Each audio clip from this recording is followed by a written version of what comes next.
anyone on any social media platform, right, is how you engage. And so I have a client, I was writing this case study this morning, so it's very, very fresh in my mind. I had a client called Gemma.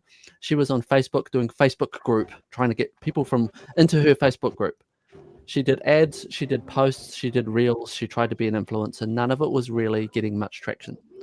The thing that ended up being the breakthrough for her, and I mean she got 1,000, 1,500 new group members a day by applying this one thing, was going into other people's Facebook groups, going to other people's content, and being the first to respond.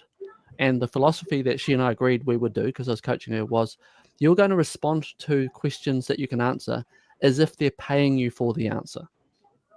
You're essentially going to give them free consulting in such detail with a systematic process. You're going to essentially make everyone who sees that see that you are generous and you are knowledgeable. And she had a massive result from that, stopped doing all of her other social work. Now all she does is the comment game. And I think it applies to any social media platform that you're on. Well, that's excellent advice. And I couldn't agree with you more that you can now really do well on LinkedIn, even if you are only commenting, if you do that well. But you have to do it in the way that both Stu and Ross have talked about, and in ways that I talk about often other places too, because otherwise you're just wasting everybody's time and you're just taking up space in the feed that could be given to somebody who really does have something to say. So really appreciate that detailed response to that particular question, Ross, and all the great advice that was included in that, and for your addition to it, Stu. So thank you, both of you. And a warm welcome to Bill. Hello, Bill. Hey, Lynnaire. A live stream UBU live that I've been on twice, and hopefully we're going to do that again as well. Yes, but this is the first time you've been on our live stream, so thank you for joining us today. Whereabouts are you based? I'm in Florida, and I'm sorry about having the UBU live. It just came up. I didn't type that in. Oh, that's okay. We will forgive you. Yes, I'm on the East Coast, and I want to say that this conversation is very, very good for me.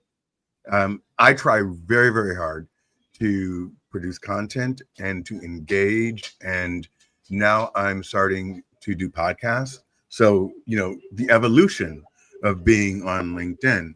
But on my last call with Lynnaire, who is the queen of LinkedIn, excuse me, guys, she said, Bill, you need to start commenting. And what I've been doing, Ross, is I've been setting and forgetting. So I push my stuff out there, and then I've been taking the lead from, the movie industry or whatever, and not reading my own comments because I don't want to get dissuaded by them. So how do I, based on what you guys are saying, create better engagement? And in my opinion, my content is compelling. It is heartfelt, and it's every day what I'm thinking about. So if I'm having an off day, I don't post. If I'm having a great day, I will post, and I will talk about my off day. The last couple of days haven't been really great, and this is how I got through it. Sometimes I feel like I'm posting too much. So I'm open to suggestions. All right, so let's hear what those suggestions are. And Roy Kowalski's joined us in the audience. Roy, if you'd like to come up on stage, just please feel free to join us. So, Stu, what advice have you got for Bill? Bill, I love what you just said. And I'm coaching 20 people at the moment on a program. And one of the things I said to them was, it doesn't matter if you have a posting schedule or not, as long as you're posting with intention, and that's what you're already doing. So don't change that, my friend. I think when you're posting and you're on an on day, you can post 5 times. Doesn't matter. And with LinkedIn, again, if we talk about LinkedIn and it being different to other platforms, the benefit that us LinkedIn people have, the advantage we have over other platforms is there's a much longer burn time for your content. And when I say burn time, there's a lot of your audience who don't go into LinkedIn every day. But most people go to Instagram. If they're on Instagram, they go to Instagram every single day, multiple times a day. TikTok, multiple times a day, thousands of times a day. Facebook, quite often, 2-3 times a week. LinkedIn, some people only go in once a month, once every 2 weeks. So you've got a longer window in order for that content to be shown to them because they like you or they like content like yours. So that's, in terms of getting better engagement, I would be inclined to double down on what you do. I appreciate that. There are some times where today I posted 3 different short articles, and one is a part of a series. So I actually created a customer service future AI type of thing. And it was so freaking long that it turned into because people aren't going to read, a 10-minute article. So I just broke it up into sections. I do love to talk. But so those things are already there, but then they're the current things that happen throughout my day. Like today, I learned that AI just did the first IVF. So, I wanted to jump on that. So the part 4 plus what I did today, it's 2 different articles, but one was written a week ago and scheduled to go out daily. Ross, Ross, for some reason, I feel like I know you from a past life, and I don't know why. Did you ever live in Texas? No, just from online. I mean, Okay. I always engage with my content on a regular basis. I do? Online, which I appreciate. Oh, good. And Thank you. but I don't think we've actually got to get on a call before. So Okay. Here you both are. So Ross, any ideas for Bill for his engagement and how he can improve the results he's getting? yeah, I think there's a couple of things at play here. One is when you're creating a lot of content, sometimes what happens is you can actually kind of stun people. You can actually deliver. And here's the funny thing. You put out a long post and you go, oh, nobody commented. And it's because they're sitting there going, wow, that was awesome.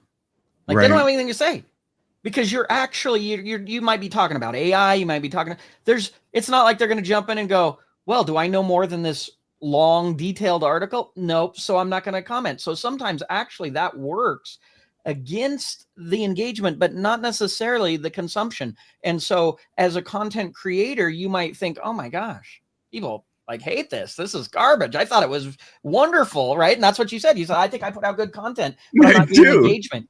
If I'm the content doctor at that point and you come and tell me, well, I got a little, soreness over here, but okay. And I poke around here and do my analysis.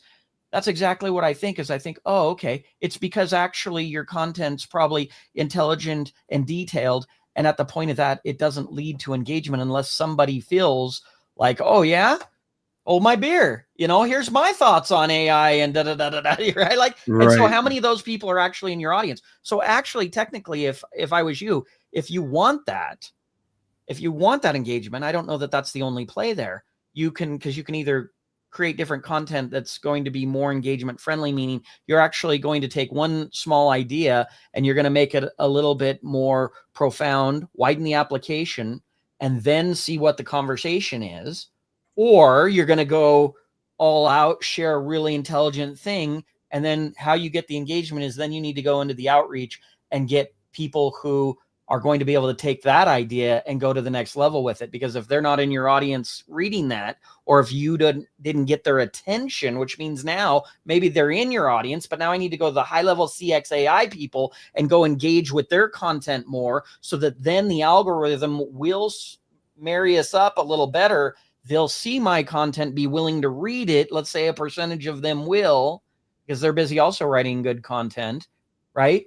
Those are you're looking for a market within a market. So then you have to go out there and provide that pathway and that road. And then what will happen if you do all those things right? You'll start getting high level people in specific. I have those same people who engage with my content who are high-level thought leaders about a specific topic. It might be AI, it might be something.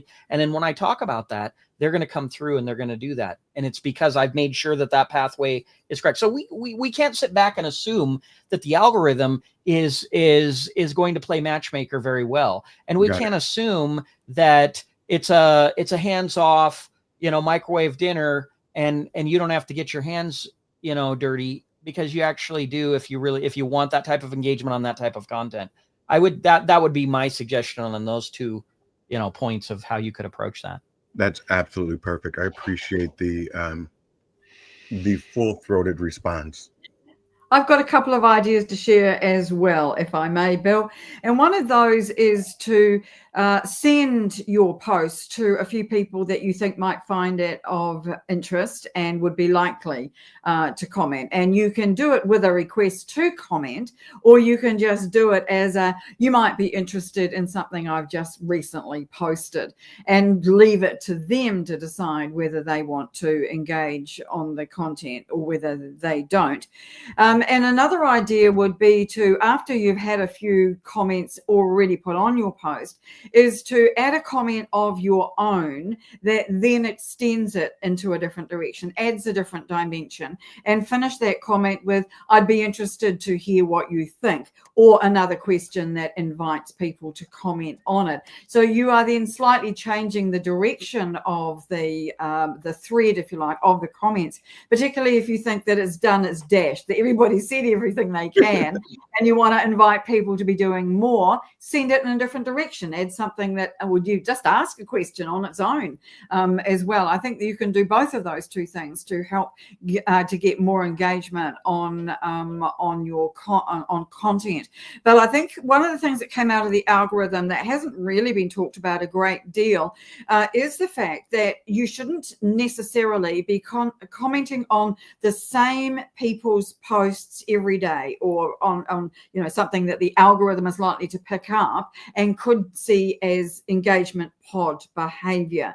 So fling your comments around in your network, but to different people, so that you can spread the love, if you like, and make sure that other people are seeing your engagement and seeing your comments yourself, so then the same thing will happen. And so most of the things that we tend to talk about around LinkedIn and with working with other people on it is the reciprocity thing. So if you do something, people are likely to respond. That's the whole power of giving. And Meryl Cass mentioned Bob Berg in the comments, who of course is one of the authors of The Go Giver. We had Bob on our show a couple of years ago, and he shared some great ideas for being the person who gives. And you're right, the people on this stage today are all givers and share information and are happy to do so without any expectation of direct reward. They are more interested in helping other people to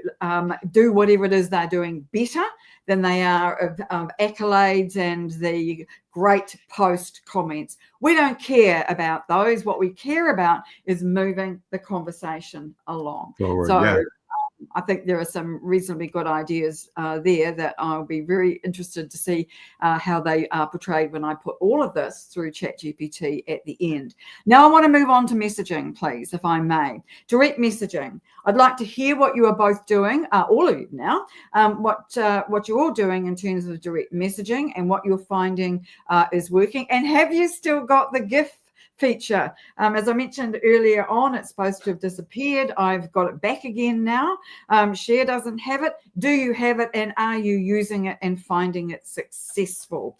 Stu, we'll start with you. It's very specific, this question. It might need to be a bit more general about direct messaging, actually. It's okay. You can ask specific questions. I'm guaranteed to segue them off to other things anyway. Oh, But to answer the GIF one, I don't know. I haven't tested. I'll test this in a second, and I'll look back a little bit later. I love GIFs. I think they're a great way to add, to communicate in a way that is both fun and meaningful and captures a lot of attention. So, but messaging, a specific tactic that I was congratulated with earlier this week was by the client, right? Was I had a meeting with them. Well, actually, we'll go back to another step. It was a long time listener, Ross, right? First time caller became a sales lead, became an in-person meeting, right? And I was like you in a very similar situation. You know, you've never said anything about my post. I didn't even know you were even slightly interested. He's like, I'm a fan, Stu. I love the work you do, right? I was like, okay, great. I learned something today. I went and proposed work to them, and I then messaged over not only my proposal, but I used StreamYard to record an overlay of me talking through the proposal. And in the message, what I said is, to save you time, rather than us booking another meeting, which could happen in the next 3 weeks, I've just had the meeting of me presenting that. Here's the video. Have a look. It's 11 minutes. I hope and then we can have a chat afterwards. And they were blown away because it was very sensitive to their time. So it's being empathetic to the fact that I knew that they were really, really busy. And they would already established a lot of trust. So that was one angle, was using direct messaging, essentially to deliver a proposal, right? Which is a new thing for me. Another thing with direct messaging is I don't tend to do it for engagement, mostly because I don't have time to do it. But I do use it at launch time, bottom of funnel. So if I'm launching a big thing, I will, and that big thing, I will normally have a launch strategy, and part of that launch strategy will invariably be live events. It'll invariably be posts and marquee posts around promoting the thing with a special or a promotion. I will go through the comment section of that post, and anyone who commented nicely, who I will literally look at each one, and I will direct message them, and I will ask them if they're interested in doing the thing. So I will ask them that time. I never pitch slap people at the start of the connection and the start of the relationship. I always do it at the bottom of the funnel when they've showed genuine interest in a topic which I'm trying to sell something. I'll also go into the list of people who have attended an event or not attended an event, doesn't matter either way, and I'll legitimately DM each one of those people. And again, it include the offer, which might be a lead magnet or it might be a sellable thing. For anyone who's listening, when you're selling an online product like an online course or a workshop, I get about 80% of my sales that way. 80%, right? Most of the go to the website and click on convert and buy, that happens too, but I get 80% more sales, if you want to put it another way, by going out to people and doing a little bit of selling in the DMs. That's me. Excellent. Ross.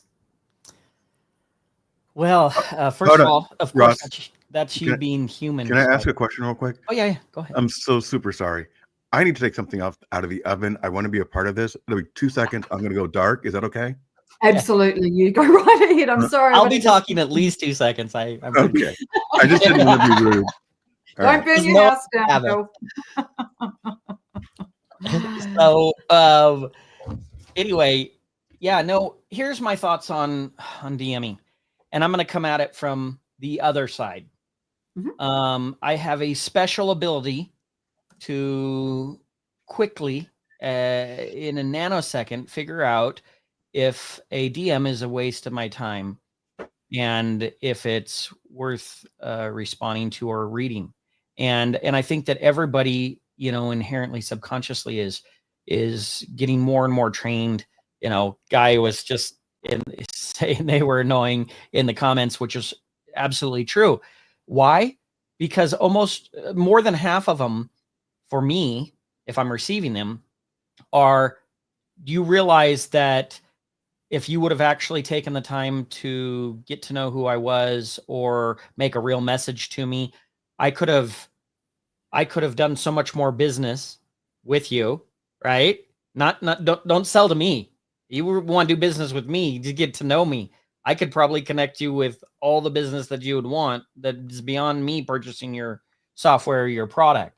So, I'm a power networker. That's what I do. I'm a connector. So it's like I could probably look at your pitch and give you an idea how you could optimize that and increase your conversions and make hundreds of thousands more dollars in a heartbeat. And I'd probably do it without sending you a bill because, I love business strategy and stuff. So it's like you blew it. Everything that was on the table for you to gain, if you would have just not put some automated garbage and sent it to me, and not realized, or you're trying to sell me services I actually provide.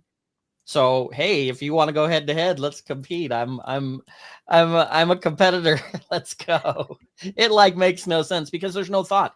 And when you do thoughtless outreach, it's no different than in real life. Everything in digital, it mimics a real life situation. So if I started walking up to somebody and started, and they were a new person that I met, or I kind of knew as an acquaintance, and they were a real estate agent and I was a real estate agent, and I started asking them if they know anyone who's looking to buy or sell a home, I would look like an idiot, because what I'm instantly telling them is I'm so clueless to the fact that you've probably told me, we've been in meetings before so many times, and you've told me that you're a real estate agent. I ignored that when it was obvious, right? Because they can read your bio and see that you already do the same thing that they're offering. Hey, do you need video editing or branding services? I'm like, no, not unless you could do a better job than me. It's like, no, that makes no sense. So it's like, okay, so you didn't read my bio. I don't exist to you. You plugged it in. I showed up on a list somehow for you, a scraper or something like that. Okay, cool. So you're not there. So I'm not talking to anybody, so I can ignore you. Like, that's the thought tree that it goes down there. Now, the reality is it's like, hey, this is actually, then the analyst in me is like, gosh, this is really terrible, right? Like you're really blowing out a high quality person here that you could have done business maybe with, or done other business with, or we could have built something else. You just blew this out because you didn't even care to know who I was. So it was like, why are you doing this? Why are you knocking on a door as a salesperson and then just walking away? Like, what is the point of the effort that you are putting in here? Because the only 1% of people that you're possibly getting are the people who are so ready to buy what you're selling that they were about to pick up the mouse and buy something and go click on somebody else, and you just happen to spam them with an unthoughtful message, and they go, oh, well, that's just easier. Like, if you were at that moment, if you're at the 0.5% where you're just the easier thing than what I was already doing, right? And then if that's your whole business is getting that 0.5%, imagine how easy it is to 5x 0.5% to a 1% if you actually put any effort. If you were at all smart enough to say, hey, wait a minute, I'm not even paying attention to these. Like, am I even targeting the right? Are we even getting our list upstream right? I'm targeting people in my own business. Like you see what I'm saying? So it's like, so what I will say about DMing is, I don't do a lot of outreach. I'm relationship pretty first, and I don't say that that's I'm not going to. Yep, there's people who built their business. I mean, Gary Vee, for example, I think he was one of the pioneers probably of actually getting there and commenting and messaging and DMing people all the time in every cab ride. Nobody was doing that at that time when he first started doing that. And I looked at that after he had wrote Crush It, before he kind of got bigger and more popular. I looked at that and I said, wow, nobody does that. Nobody. I was already in the influencer space, and I was like, nobody is actually engaging. They're making content and going bye-bye, post and ghost. I'm like, nobody's doing this. I wonder what that'll do.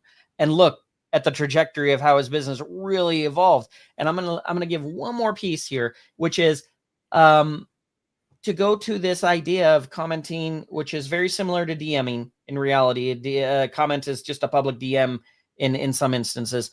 The fact is I had somebody who had hired me, and she just wanted me to comment on Twitter. Twitter's kind of a platform that I am fairly well known on. I've built a lot of followers, real followers, not fake bots or anything like that, targeted followers for myself and for other people. I can tell you, I was even surprised, just as when we go to the power of whether it's DMing or commenting, the power of outreach, direct outreach, thoughtful outreach, just commenting. She wanted me I was managing her personal brand, but she wanted me to do 20 comments a day. I love the challenge of becoming somebody else, becoming another brand, becoming everything from women's shoes to quantum computing. It's like, for me, it's just the fun thing. Who am I going to become today? And being able to do it in such a way that the people in that space are like, this is the best stuff I've ever had. And it's like, yum, yum, yum. It's like, okay, but I'm not in that space. So that's the big challenge that I enjoy out of what I do, the creative side. And so I was like, but she was actually, I have design targeted outreach programs through different platforms.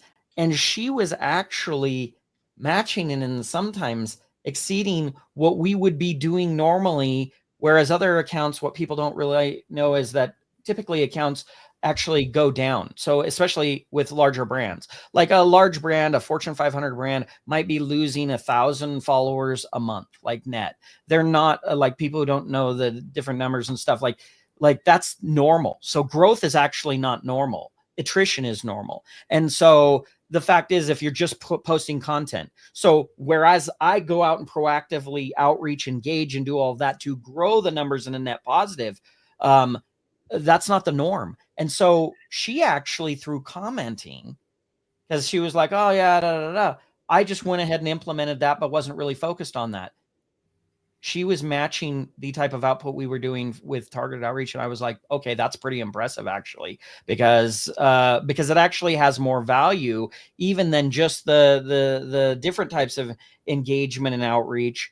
When you're commenting, you're also creating content. So anytime you can stack value and get a third layer of value on top of the first two, I was like, this is something. And actually for us, we're starting, not that I'm focused entirely as much on social media anymore, but for the clients that we have and for our personal stuff, we're actually pushing further into doing more of an engagement strategy that we're testing right now and some different methodologies for that. So I think it's gonna, with these algorithms, it's the way to go. So that certainly makes sense to me. We're going to wrap up in just a minute, but Bill, did you have any response to either Stu or to Ross's wonderful ideas about engagement? Sorry, direct messaging. You know what? I agree with everything they said. There's no use in repeating the goal that was just given. I do not do direct messaging often because any message I'm going to do is going to be intentional. And I receive a barrage of direct messages, as you guys just said, that makes me know that they've not looked at my profile. Mm-hmm. So I don't want to put anyone else through that. So I'm going to leave it there because I can talk all day about nothing. I agree with everything that they just said. Thank you, guys. Thank you for allowing me to be on your show today, Lynnaire. Oh, well, it's a pleasure to have you here, Bill, and I hope you'll come again. But I do think that because I'm always mindful of our guests' time, I do like to try and keep it as close to the hour as I possibly can each time we do run one of these events. But I would like to give Stu and Ross the opportunity just to give us their final thoughts, maybe one final tip, and also anything that they would like to mention about themselves, what they're offering. Of course, people can follow them or preferably connect with them on LinkedIn. Of course, please do that. Make that a routine thing. Always make sure that you're connecting to any of our panelists and people in the audience you might find of interest as well. So let's quickly just see whether Ross and Stu have anything that they would like to add as we wrap this up. Stu, we'll start with you. Sure. We've talked about attention and getting attention on LinkedIn. We've talked about engagement and we've talked about direct messaging. I want to just leave one final point, which goes against all of the things we've talked about tonight, which is a friend of mine, Nick, has been working really, really hard with getting attention and getting engagement. He posts with great authority. He posts all of his knowledge with great authority. He complained to me about this post that he just put so much effort into and it got like zero, it tanked. 2 days later, he says, don't worry about it. I got a client lead from it. 2 days later, he got another client lead from it. That post is probably worth about 10 grand to him because he took authority first and he threw, and he didn't get the attention and he didn't get the engagement that he wanted, but the right people were watching. And I think that should be remembered when we go through and our posts tank. So that's me. That's really excellent. And both of you talked about lurkers in the room today. And that's very true. They'll come out of the woodwork and say their fans have been following you for years and you've never heard of them. Happens on a regular basis. So we do need to remember that there are a lot of people standing in the shadows watching what we do. So thank you for that, Stu. Ross, last thoughts, ideas. Yeah. Wow. Stu, again, comes in hot with that one. You know what it made me think of is it made me think I was kind of going to say something a little different, but it's connected, which is like, but your point is so strong right there. It's because what you're saying is that, and I always tell people, it's like they think it's a failure. They're counting it a failure. You're not actually giving it enough time.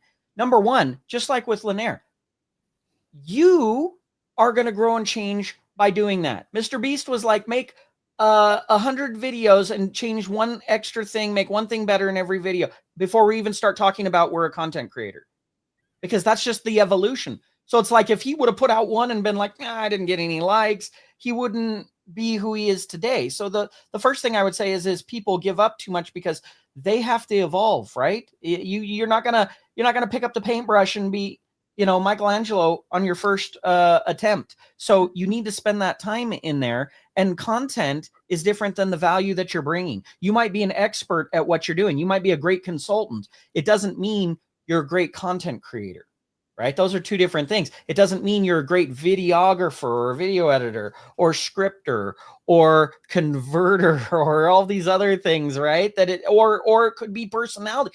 You don't have the internal stage presence in your content, right, to evoke that attention yet. But what you're saying is absolutely brilliant and smart, because you're going to develop. All those things are going to develop, and they can unlock. And then you go, oh, and meanwhile, you're changing the recipe. The recipe's fine.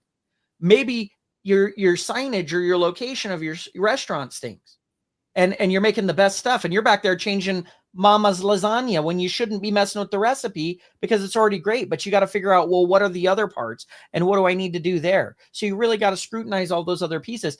And going to what Stu said is, I would say that you have to treat your content also in that sense as a body of work, which means even your early paintings, oh, here's Michelangelo's early sketch drawings. He wasn't that good right then. How much do you think those would sell for?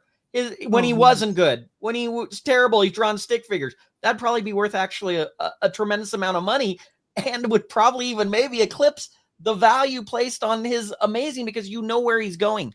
So all of your content is part of your body of work. So every post, try and make it amazing.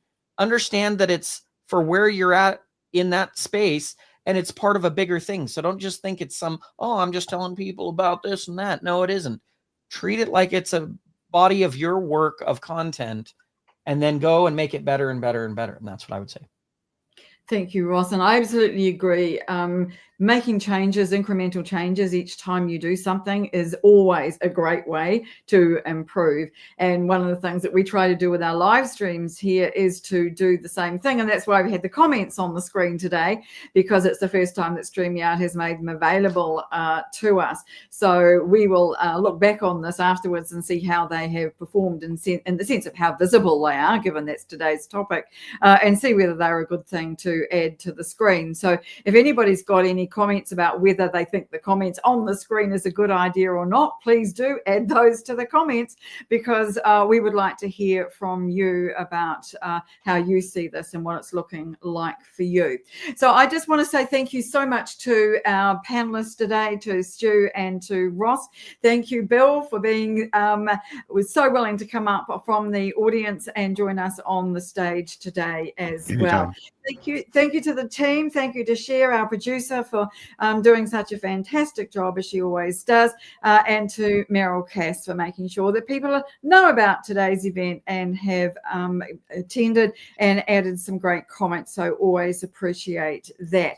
So thank you, everybody in the audience, for joining us today. Those of you who've been here live, a special thank you. If you're watching this on replay, we'd love to see you join our next live event.